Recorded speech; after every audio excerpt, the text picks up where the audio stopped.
안녕하세요. 아름다운 소리책방입니다. 최근에 넷플릭스 드라마 참교육이 전 세계적인 화제를 모으고 있죠. 학교 폭력 문제도 수면 위로 떠오르며 사람들의 관심을 받고 있는데요.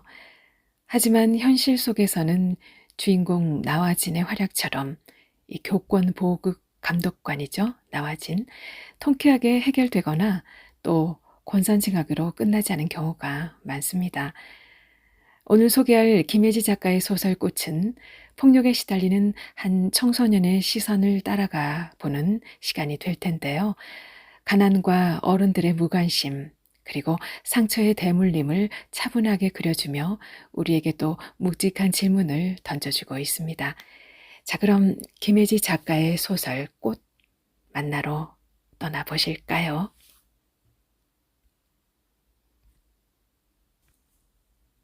꽃, 김혜지. 라이터 하나 주세요. 잠이 덜 깬 슈퍼 아줌마가 짓무른 눈으로 나를 올려다본다. 기계적으로 주황색 라이터를 건네던 손이 멈칫한다. 내 교복에 와 박히는 눈빛이 곱지 않다. 담배 피려는 거 아니에요. 준비했던 말이 목구멍 아래서 맴돈다. 다행히 입을 열 필요는 없었다. 아줌마가 말없이 내게 라이터를 건넸으니까. 나는 쟁걸음으로 슈퍼를 빠져나온다. 사방이 어둡다. 바람이 매서워 옷깃을 여미다 문득 깨닫는다. 코트를 입지 않았네. 장롱 문을 열었을 때 희미한 곰팡이 냄새가 났다. 교복 위에 앉았던 먼지가 날려 재채기를 했다. 그래서 까먹었는지도 모른다. 아니다. 사실은 오로지 교복을 입어야 한다는 생각밖에 없었다. 오늘은 교복을 입자. 7달 만에 가는 학교니까. 오늘은 월요일 운동장 전체 조회가 있는 날이니까. 정문에는 선도부도 학생 주임도 없다. 시계를 본다. 아직 다들 이불 밑에서 꾸무럭대고 있을 시간이다. 하긴 누가 있었다 해도 날 잡을 수는 없을 거다. 누워만 있어도 키가 크는 바람에 바짓단이 껑충 짧아졌지만 선도부는 복장 불량으로 내 이름을 적지 못할 거다. 앞머리가 길어 이마를 뒤덮었지만 학생 주임은 내 따귀를 갈길 수 없을 거다. 나는 없는 학생이니까. 그렇게 원하던 투명 인간이 됐네. 교문을 통과하는 발걸음에 왠지 모를 힘이 실린다. 언덕길을 넘어 첫 번째 벽돌 건물. 3학년이 쓰는 동이다. 주차된 자동차 밑으로 돌진하는 길고양이처럼 나는 건물 안으로 미끄러져 들어간다. 오랜만에 마주한 건물의 냉기에 소름이 돋는다. 복도의 어둠이 제 눈에 익기도 전에 성큼성큼 계단으로 향한다. 등에 맨 가방이 무거워 겨드랑이에 땀이 밴다. 가방 안에 든 통에서 출렁 소리가 난다. 100m 달리기 출발 휘슬처럼 재촉하는 소리다. 계단을 오르는 걸음에 맞춰 출렁 소리가 가쁘게 나를 따라온다. 4층 계단 끝 철문, 걸음을 멈춘다. 문은 잠겨 있다. 하지만 나는 어떻게 여는지 알지. 개들이 시켜서 수도 없이 열었던 거니까. 호주머니를 뒤져 클립을 꺼낸다. 꾹꾹 힘주어 클립을 일자로 편다. 한쪽 끝을 열쇠 구멍에 넣고 위아래로 흔든다. 덜컥 걸리는 느낌이 온다. 차가운 손잡이를 쥐고 살살 돌린다. 녹슨 경첩이 비명을 지른다. 천천히 옥상 문이 열린다. 해가 떠오르고 있다. 바닥엔 책걸상이 굴러다니고 공기 중엔 먼지가 날린다. 옥상 풍경은 하나도 변하지 않았다. 그리고 오늘은 월요일, 운동장 전체 조회가 있는 날이다. 우성상가 2층 남자 화장실 변기에 처박혀 있는 나를 끄집어내준 건 3층 당구장 주인이었다. 당구장 아저씨는 바닥에 널브러진 내 옆에 서서 앰뷸런스가 도착할 때까지 줄담배를 폈다. 아무것도 묻지 않고 그냥 담배만 폈다. 참 남자다운 데가 있는 아저씨였다. 걔들이 날 화장실로 질질 끌고 들어오니까 쓰레기통을 비우던 청소 아줌마는 후다닥 자리를 떴는데 걔들이 세면대에 내 머리를 박아도 경비 아저씨는 못 본 척 도망갔는데 당구 아저씨 복받아야 할 사람이라고. 혹시 내가 나중에 당구를 배우게 된다면 아저씨네 당구장만 가겠다고 병원에 누워 잠깐 생각했었지. 딱 8달 전의 일이다. 안와 골절, 두뇌 타박상, 비골 골절, 다발성 찰과상, 좌족부 거골 골절. 꽤 길고 어려운 병명들이 모여 전치 8주 진단이 내려졌다. 처음처럼 로고가 박힌 초록색 앞치마를 두르고 삼선 슬리퍼를 신은 채 뛰어온 엄마는 응급실이 떠나가도록 울었다. 하루 이용료 500원짜리 구립 독서실에 있다 달려온 누나는 아무 말 않고 입술만 뜯었다. 누나와 나는 같은 중학교 교복을 입고 있었다. 3년 전 엄마가 교복 물려입기 나눔 행사에서 건져온 소매뿌리가 닳고 다른 교복들이었다. 우리는 누나가 나보다 딱 7분 먼저 세상의 빛을 본 이란성 쌍둥이였으므로 명찰 색깔까지 같았다. 다만 내 교복 등판은 어지러운 발자국이 찍혀 있고 누나의 등판은 말끔하다는 것, 그것만 달랐다. 집안 공사판에 있다가 일주일 늦게 올라온 아빠는 사내 새끼가 친구들한테 맞고 다닌다며 내 식판을 뒤엎다 간호사들에게 끌려 나갔다. 아빠, 걔들 내 친구 아니에요. 라는 말은 꺼낼 새도 없었다. 나는 대신 가만히 왼다리 깁스 위에 엎질러진 미역국을 봤다. 국물이 침대 시트를 적시고 바닥으로 뚝뚝 흘러내렸다. 나는 정확히 한 달을 병원 침대 위에서 보냈다. 학교에선 아무도 오지 않았다. 목발을 짚고 학교에 갔더니 담임이 상담실로 호출했다. 억울하니? 대답도 하기 전에 담임은 흰 종이와 연필을 내밀었다. 나도 억울한 게 세상에서 제일 싫다. 한치의 억울함도 없게 그간의 일들을 기록해봐라. 도대체 어디서부터 써야 할지 막막했다. 연필 꼭대기만 물어뜯고 있으니 담임이 훈수를 뒀다. 감정은 빼고 객관적으로 일어난 사실만 번호를 매겨서 써봐라. 담임의 조언은 분명 효과가 있었다. 감정을 빼자 갑자기 모든 것이 쉬워졌다. 사실대로만 쓰는 것은 하나도 어렵지 않은 일이었다. 나는 예상보다 쉬운 시험 문제를 만나 신이 난 것처럼 백지에 몰두해 연필을 움직이기 시작했다. 쓰다 보니 앞뒤로 빽빽하게 종이 석 장을 가득 채웠다. 담임은 그동안 참을성 있게 팔짱을 끼고 기다렸다. 다 쓴 종이를 내밀자 물끄러미 목록을 보던 담임이 물었다. 혹시 빼고 싶은 건 없니?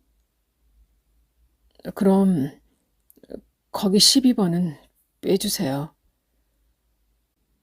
식당서 설거지하는 니네 엄마처럼 운동화 좀 닦아봐 새끼야. 누가 손으로 닦으래. 혀로 하트라고 말이니? 네, 엄마가 보면 속상하실 것 같아요. 그래, 잘 생각했다.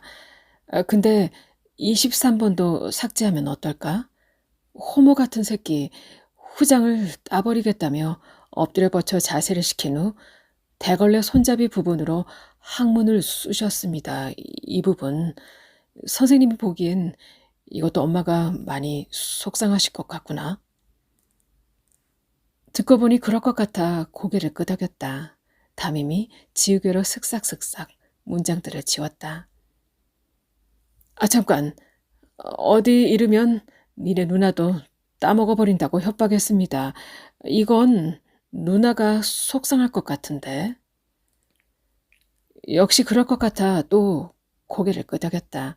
담임이 다시 지우개질을 했다. 가만 보니 44번도 문제가 있겠다. 옥상 난간에 세워놓고 밀어버린 데서 무서운 오줌을 싸니 더러운 새끼라며 때렸습니다. 다음날 페트병에 오줌을 담아와서 마시라고 했습니다. 넌 오줌 싸개니까 오줌을 마셔야 한다고 했습니다. 마시다가 토하자 다 마실 때까지 번갈아 가며 때렸습니다. 말이야. 왜요? 그럼 옥상 문이 열려 있었다는 건데 경비 아저씨가 곤란하시지 않을까? 쓱싹쓱싹 지우개 가루가 쌓여가고 목록은 줄어갔다. 담임은 생각했던 것보다 세심하고 배려심 깊은 사람이었다. 단 한 명도 속상하고 난처한 사람이 생기지 않도록 꼼꼼하게 신경을 썼다. 작성을 마치고 목발을 짚으며 일어서는데 담임이 갑자기 내 어깨를 꽉 눌렀다. 바싹 얼굴을 들이민 담임에게서 담배에 쩐 고취가 훅 끼쳤지만 고개를 돌릴 순 없었다. 스님도 사실 군대에선 고문관이었단다. 잠시 담임과 나는 서로의 눈을 바라봤다. 먼저 눈길을 피한 것은 나였다. 뭐라고 답해야 할지 도무지 알 수 없었다. 담임의 눈알이 꼭 유리구슬 같았다. 어른의 눈을 그렇게 가까이에서 본 건 처음이었다. 담임이 손을 뻗어 내 고개를 다시 자기 쪽으로 돌렸다. 나를 빤히 보는 유리구슬 눈깔이 거기 있었다. 담임이 한층 엄한 목소리로 말했다. 알다시피 난 지금 교감 진급을 앞두고 있어. 고작 이런 일로 좌절된다면 얼마나 억울하겠니? 선생님은 억울한 게 세상에서 제일 싫구나. 상담실을 나오다 개들과 복도에서 마주쳤다. 개들은 내 옆에 선 담임을 보자 눈을 내리깔고 옆으로 비켜서선 깍듯이 목례했다. 담임이 큼큼 목을 가다듬고 개들을 향해 살짝 고개를 끄덕였다. 그러더니 부축하려고 내 겨드랑이에 넣었던 손을 빼곤 성큼 내 앞으로 한 발 나아갔다. 딱 한 걸음. 담임은 그 간격을 유지하며 천천히 걸어갔다. 나는 혹시라도 담임을 놓칠세라 목발을 제게 눌리며 절뚝절뚝 걸었다. 그러다 문득 뒤통수가 따가워 나도 모르게 고개를 돌렸다. 나란히 선 개들이 웃고 있었다. 개들이 소리 없이 입모양으로 말했다. 십세, 뭘 꼬라봐? 넌 죽었어, 이 호모 새끼야. 야씨, 존나 극혐. 전화 받아, 이 새끼야. 나는 그 길로 집에 와 들어누웠다. 엄마는 자신이 생각할 수 있는 모든 방법을 내게 동원했다. 처음엔 괜찮다고 위로를 했다. 먹히지 않았다. 대체 왜 이렇게 당하고만 있냐고 화도 내봤다. 먹히지 않았다. 미안하다고 다 내 잘못이라고 사과도 했다. 제발 입 좀 열어보라고 거슬리기도 했다. 엄마 가슴에 못 박지 말라며 꺼이꺼이 통곡도 했다. 하지만 엄마의 수만 마디는 내 한마디를 이길 수 없었다. 학교 안 가. 엄마는 요양이 필요하다는 진단서를 끊어 학교에 보냈다. 나는 방문을 걸어 잠그고 모든 것을 방 안에서 해결했다. 콩나물국과 비빔밥을 먹고 축축한 등어리로 악몽에서 깨 다시 잠을 청하고 나 혼자 산다를 다운받고 또 다운받고 인터넷과 핸드폰으로 번갈아 게임을 했다. 화장실 갈 때와 쟁반 위에 차려진 밥상을 받아올 때 말곤 거실에 나가지 않았다. 창문 한번 열지 않고 여름을 났다. 야동을 봐도 서지 않았다. 오히려 그것들은 발작적으로 나를 울게 하거나 토하게 했으므로 어느새 내겐 공포영화보다도 무서운 이미지가 됐다. 핸드폰 번호도 바꿨다.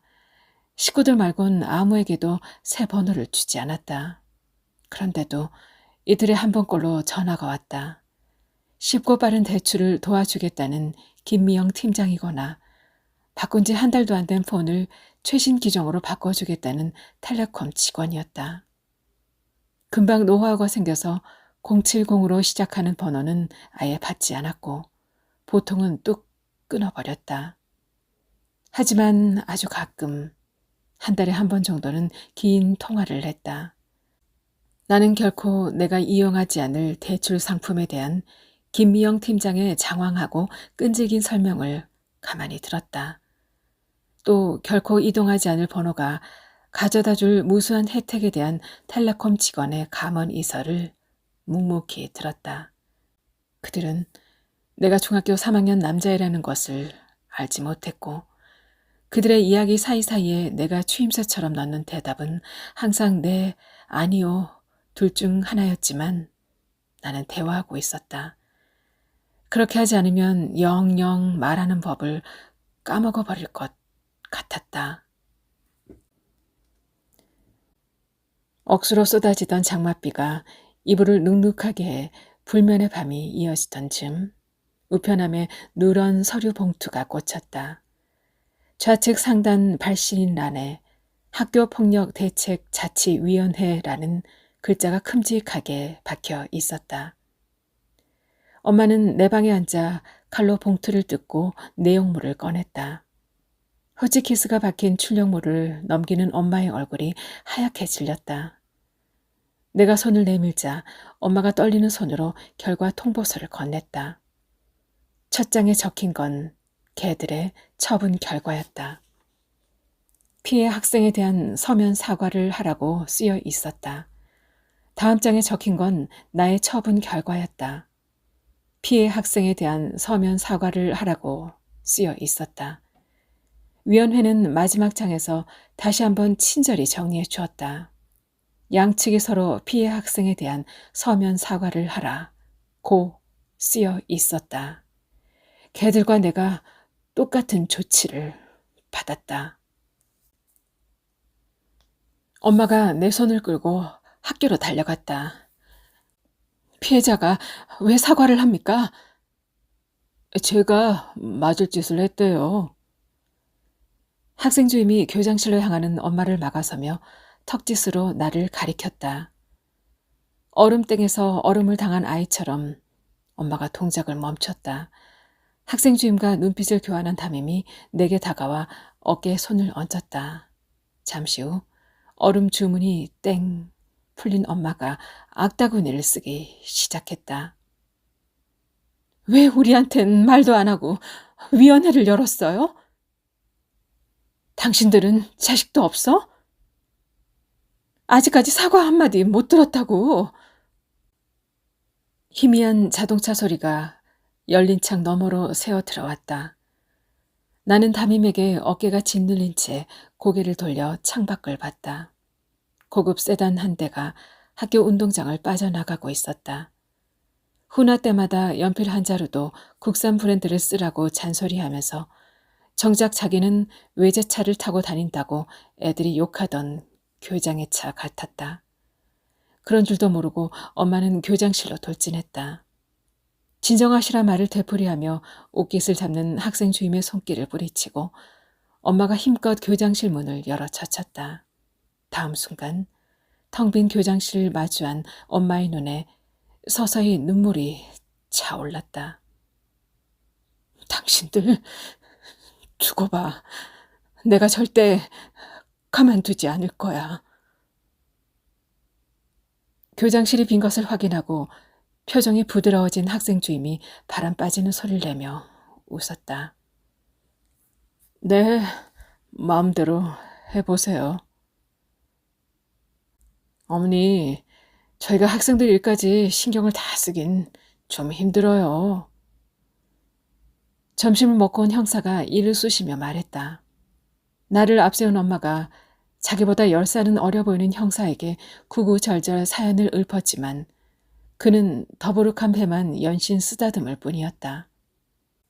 곧이어 왁자한 소리와 함께 막 검거된 3인조 소매치기 일당이 들이닥쳤고 엄마와 나는 결국 젊은 형사의 트림 냄새만 실컷 맡다 돌아섰다. 저희가 조사를 따로 할 수는 없고 학교 측의 조사 결과를 문의할 수는 있어요.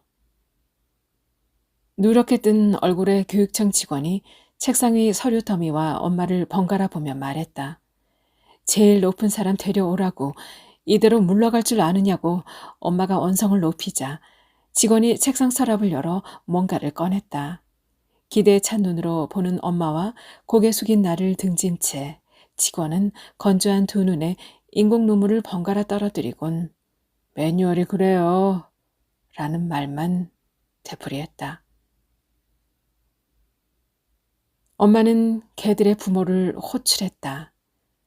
당연히 그쪽에서 먼저 사과하러 와서 싹싹 빌어야 한다던, 손이 발이 될 때까지 빌어도 결코 용서해주지 않겠다던 엄마는 개들 부모의 연락처도 담임에게 통사정해서야 겨우 얻어낼 수 있었다. 의사, 변호사, 선생님, 자동차 회사 상무, 개들 부모는 직업도 참 다양했다. 그러다 보니 다 같이 모일 날짜와 시간을 정하는 것도 만만치 않았다. 속에선 천불이 나지만 잘못해서 파토라도 나면 다시 한자리에 모으기가 어렵다며 엄마는 전화를 돌리고 또 돌렸다. 약속 장소인 한정식 집에 예약한 것도 엄마였고 가기 싫다는 나를 끌고 가장 먼저 도착한 것도 엄마였다. 전치 8주? 이거 딱 봐도 과잉 진단인데? 의사 엄마가 큐티클 하나 없이 매끈한 손톱으로 샤넬 지갑을 톡톡 치며 말했다. 우리 애는 학교를 1년 일찍 들어갔는데 아직 생일이 안 지났어요. 무슨 의미냐? 원래 만 14세 미만은 촉법 소년이라고 해서 형사처벌을 안 받는 거거든요. 변호사 아빠가 몽블랑 만년필로 메모지에 소년법 제4조 제1항 제2호라고 끄적이며 말했다. 교육 현장에 있다 보니 그래요. 처벌이 아니라 화해를 시켜야죠. 그게 참 교육이거든. 선생님 엄마가 발망 뿔테 안경을 쓸어 올리며 말했다. 내가 시간이 돈인 사람이라 단도직입적으로 물을게요. 그래서 얼마면 되겠어요? 상무 아빠가 에코스 키를 틀었다 놨다 하며 말했다. 순번이 돌았나 싶더니 개들 부모들이 일제히 입을 열기 시작했다. 방 안은 금세 시장통처럼 시끄러워졌다. 교양 넘치는 단어들이 상위 떡갈비에 내려앉고 전문 용어들이 접시 위 잡채에 버무려지고 여유있는 웃음소리가 그릇 속 동치미에 스며들었다. 다들 할 말이 넘쳤지만 내게 말을 거는 사람은 없었다. 내 얼굴을 봐야 다들 정신 차리고 반성할 거라던 엄마 말이 무색하게 내게 눈길 한번 주는 사람조차 없었다. 탕! 엄마가 주먹으로 상을 내리치자 갑작스런 정적이 찾아왔다. 다들 깜짝 놀라 엄마를 봤다. 내가 듣고 싶은 건 딱 하나, 사과뿐이에요. 자리에 앉고 처음으로 엄마가 입을 열었다. 하지만 그 순간부터 자리가 파할 때까지 그들은 침묵했다. 의사 엄마, 변호사 아빠, 선생님 엄마, 상무 아빠는 합주기가 되었다. 여름 내내 엄마는 그렇게 온몸의 모든 구멍으로 팥죽 같은 땀을 쏟으며 돌아다녔다. 그 후에도 식당 일을 쉬는 날이면 어딘가 나갔다 오는 것 같았지만 나는 묻지 않았고 엄마도 더 이상 함께 가자고 하지 않았다. 나는 하루 종일 방에 누워 있었다. 인터넷과 핸드폰으로 게임을 했지만 조금만 집중해도 머리가 아파 금방 내던지곤 했다. 김미영 팀장과 텔레콤의 전화도 점점 뜸해져 하루 종일 한마디도 안 하고 지나가는 날이 대부분이었다. 누워서 멍하니 핸드폰 메시지함을 뒤졌다. 또 떼칼을 당할까봐 새 핸드폰을 산 후에는 아예 카톡 앱을 깔지 않아서 메시지라곤 문자가 전부였다. 그마저도 가족에게 받은 것 말고는 스팸 문자와 광고 문자밖에 없었다. 문득 누군가에게 메시지를 받고 싶어졌다. 그래서 문자를 치면 답해주는 심심이 앱을 깔았다. 좋은 말 가르치기, 나쁜 말 신고하기, 모두 심심이와 즐겁게 대화해요. 메신저에 로그인해 말을 걸면 인공지능 캐릭터 심심이가 꼬박꼬박 답을 해줬다. 이용자들이 심심하지 않도록 공을 많이 들인 덕인지 심심이는 꽤 똑똑했다. 심지어 친구와 한 번도 해보지 못한 놀이도 심심이와는 할 수 있었다. 나, 심심아, 배고파. 밥 사줘. 심심이, 헐, 빈대충. 나, 너도 빈대충. 심심이, 충전기 쿵쿵 따. 나, 기왓장 쿵쿵 따. 심심이, 장조림 쿵쿵 따. 나, 림프간 쿵쿵 따. 노란 풍선 모양 몸통에 눈, 코, 입, 팔다리가 달린 심심이. 나는 그날 내키는 대로 심심이 캐릭터를 꾸밀 수 있었다. 기분이 꿀꿀한 날은 심심이를 빨간 악마나 눈물을 짜는 울보로 만들었고, 기분이 좋은 날은 귀여운 모자를 씌워주거나 두 눈에 하트를 달아주기도 했다. 하지만 심심이와의 모든 대화가 늘 유쾌한 건 아니었다. 심심이는 때때로 기분 나쁜 말도 아무렇지 않게 툭툭 내뱉었다. 나, 넌 대학 나왔어? 심심이, 모모 서울대, 넌? 나, 난 중3. 근데 요샌 학교 안 가. 심심이, 야, 학교 안 간 병신데 나처럼 사람들 농담 따먹게 해주는 알바나 하고 살래? 심심이가 짜증나는 말을 해대면 나는 말풍선을 터치해 바로 신고했다. 신고를 2번 당한 말들은 퐁퐁퐁 순식간에 허공으로 흩어졌다.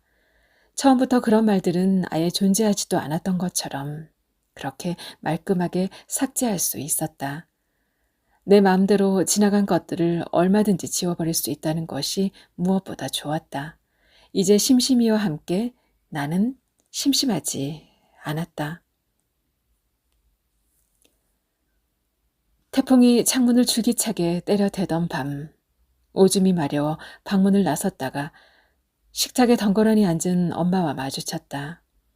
전등 하나 켜지 않은 어둠 속에서 엄마는 안주도 없이 혼자 소주를 마시고 있었다.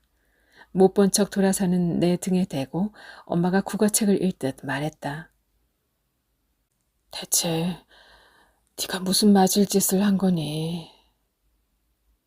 아무런 감정도 담겨있지 않은 말투였다.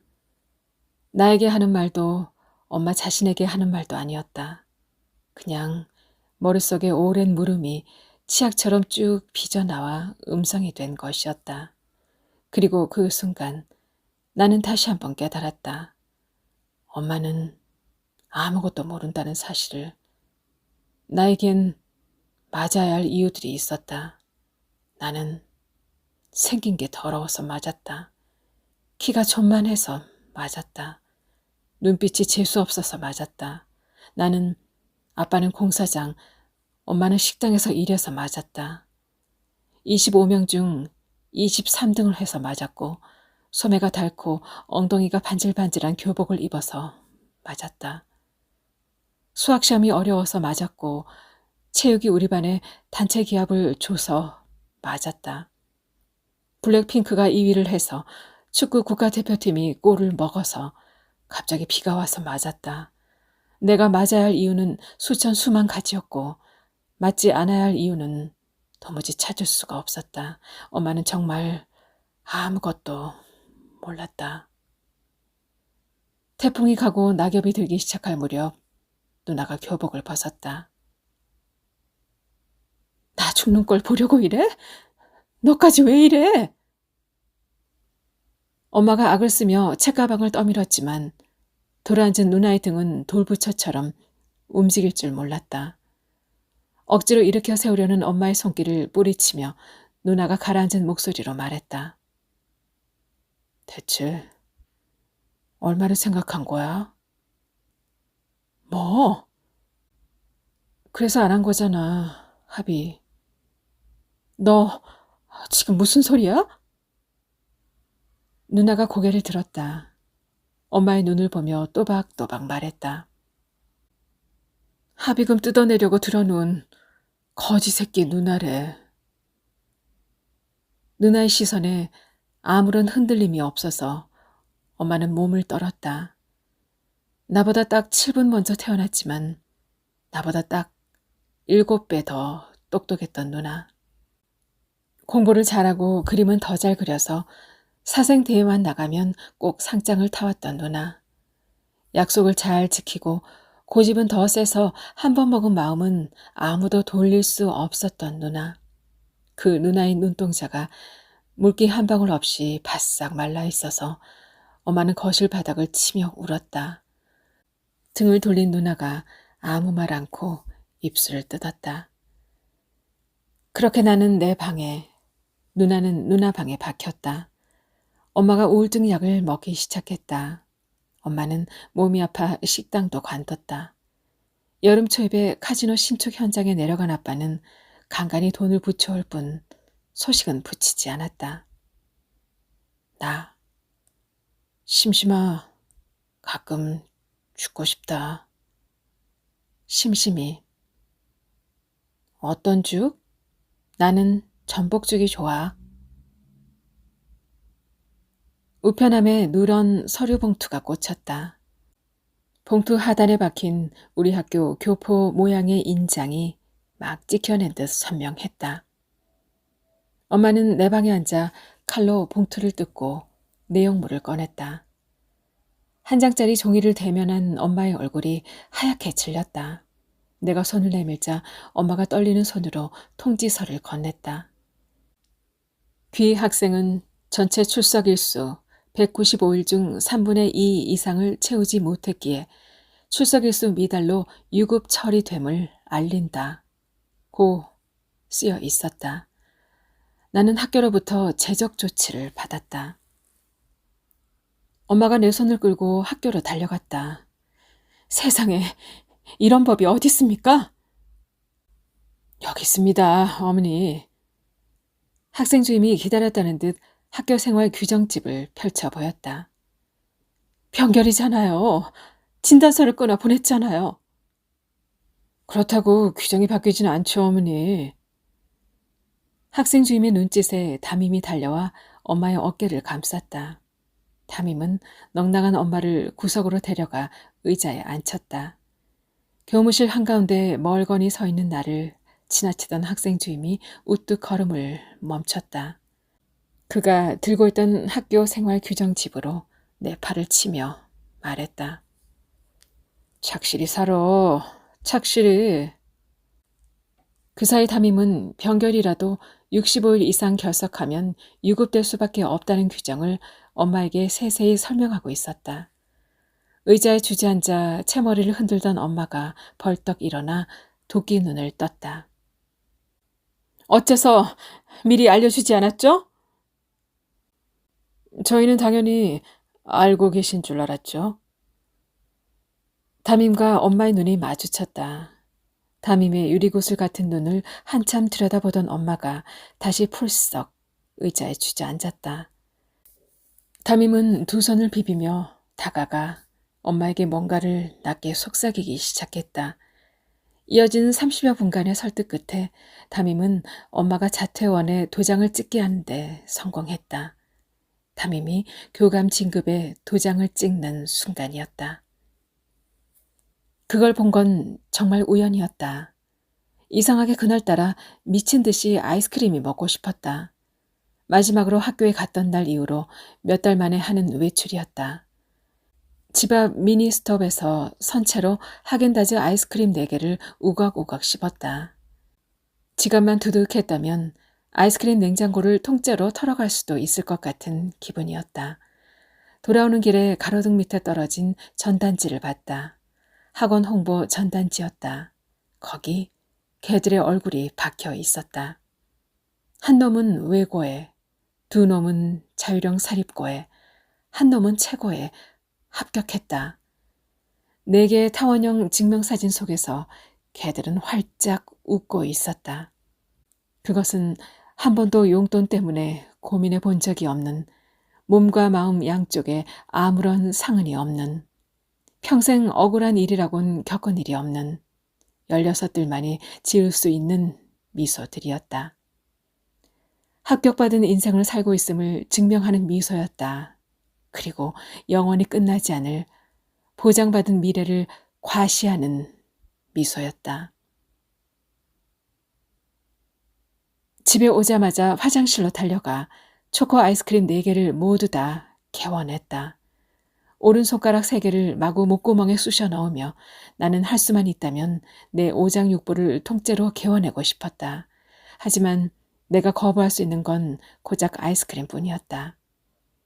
한바탕 격렬한 시간이 지나가고 나는 쭈그려 앉아 변기 속을 하염없이 들여다봤다. 거기에 떠있는 것, 그것은 꼭 똥 같았다.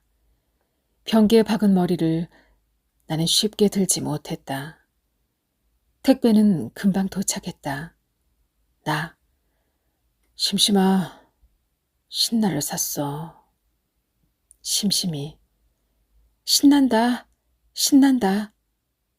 나, 그래, 신난다. 장롱문을 열어 교복을 꺼냈다. 7달 만에 학교에 간다. 누워만 있었는데도 키가 크고 살이 쪄서 바짓단은 껑충 짧고 허리는 꽉 꼈다. 그래도 오늘은 꼭 교복이 입고 싶었다. 오늘은 월요일, 운동장 전체 조회가 있는 날이니까. 옥상은 하나도 변하지 않았다. 책걸상이 굴러다니고 먼지가 날린다. 내 발밑, 운동장이 북적이기 시작한다. 나는 가방을 열어 그것을 꺼낸다. 난간에 올라 아래를 본다. 애들은 떠들고 선생들은 줄 세우며 돌아다닌다. 위에서 보니 다 개미떼 같네. 다들 참 작기도 하지. 뚜껑을 여니 강렬한 냄새가 확 코를 덮친다. 소름이 돋는 건 냄새 때문이 아니야. 바람이 불어서야. 나는 나에게 소리 없이 말한다. 여러 번 되풀이해서 말한다. 소름이 돋는 건 냄새 때문이 아니야. 바람이 불어서야. 소름이 돋는 건 냄새 때문이 아니야. 바람이 불어서야. 덜덜 떨리던 몸이 서서히 진정되기 시작한다. 그리고 다음 순간 팔과 다리에 한 번도 느껴보지 못했던 어떤 힘이 차오르는 것을 느낀다. 뜨거운 기운과 함께 이마와 등허리에서 땀이 배어나온다. 바람을 타고 이마에 땀방울이 흩날린다. 희미하게 아래에서부터 애국가가 벽을 타고 올라온다. 점점 커진 애국가 소리가 옥상을 꽉 메운다. 나는 뒤집어 쓴다. 신난다. 신난다. 오래된 마이크가 스피커를 찢을 듯 끽끽 소리를 낸다. 마이크 테스트. 그럼 이제부터 교장 선생님의 훈화 말씀이 있겠습니다. 신난다. 신난다. 끽끽 소리가 다시 한번 가까워졌다 멀어진다. 교장이 굳게 다물고 있던 입을 뗀다. 라이터를 켜자. 딸깍. 나는 불꽃이 된다.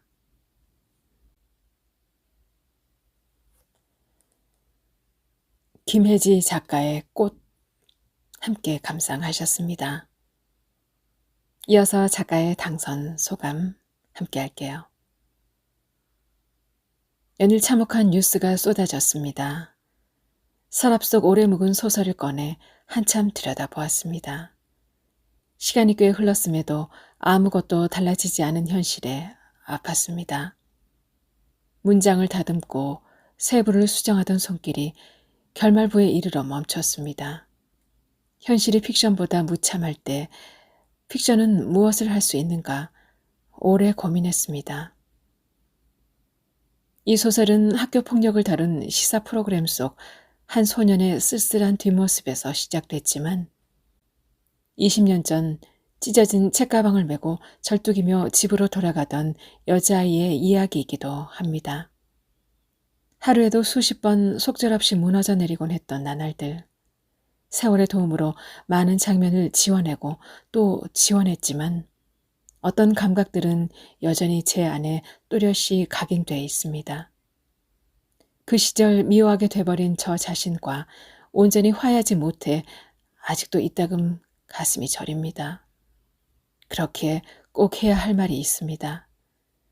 어엿한 이름조차 붙여지지 못한 나에게, 20년 전 그 여자아이에게, 그리고 지금 이 순간에도 축축한 터널을 걷고 있을 이름 모를 소녀들과 소년들에게 이 자리를 빌려 말해주고 싶습니다.